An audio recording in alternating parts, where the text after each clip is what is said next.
ಇಂದಿನ ದಿವ್ಯ ಸೇವೆ. ಚೆನ್ನೈ ನಗರದಲ್ಲಿರುವ ತಿರುವಳ್ಳಿಕೇಣಿ ಒಂದು ದಿವ್ಯ ದೇಶ. ತಿರುಮಂಗಯ್ಯಾಳ್ವಾರ್, ತಿರುಮಳ್ಶಯ್ಯಾಳ್ವಾರ್ ಹಾಗೂ ಪೇಯಾಳ್ವಾರ್ ಅವರಿಂದ ಮಂಗಳಾಶಾಸನವಾದ ದಿವ್ಯ ದೇಶ ಇದು. ಇಲ್ಲಿಯ ಭಗವಂತ ಪಾರ್ಥಸಾರಥಿ ವೆಂಕಟಕೃಷ್ಣನ್. ಈ ದೇವಸ್ಥಾನದಲ್ಲಿ ಅನೇಕ ಸನ್ನಿಧಿಗಳಿವೆ. ಆಯಾಯ ತಿರುನಕ್ಷತ್ರದ ಸಂದರ್ಭದಲ್ಲಿ ಆ ಸನ್ನಿಧಿಯ ಭಗವಂತನಿಗೆ ವಿಶೇಷ ಉತ್ಸವ ನಡೆಯುತ್ತದೆ.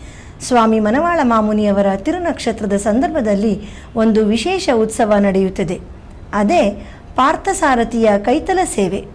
ಪ್ರತಿ ವರ್ಷ ಮನವಾಳ ಮಾಮುನಿಗಳ ತಿರುನಕ್ಷತ್ರದಂದು ಪಾರ್ಥಸಾರಥಿ ಹಾಗೂ ಶ್ರೀದೇವಿ ಭೂದೇವಿ ನಾಚಿಯಾರ್ ಕೈತಲದಲ್ಲಿ ವಿಜಯ ಮಾಡಿಸಿ ಮನವಾಳ ಮಾಮುನಿಯವರಿಗೆ ದರ್ಶನ ನೀಡುತ್ತಾರೆ. ಇದೊಂದು ವಿಶೇಷವಾದ ಅನುಭವ. மூதறிவன் மணவாள மாமுனிவன் வாழியே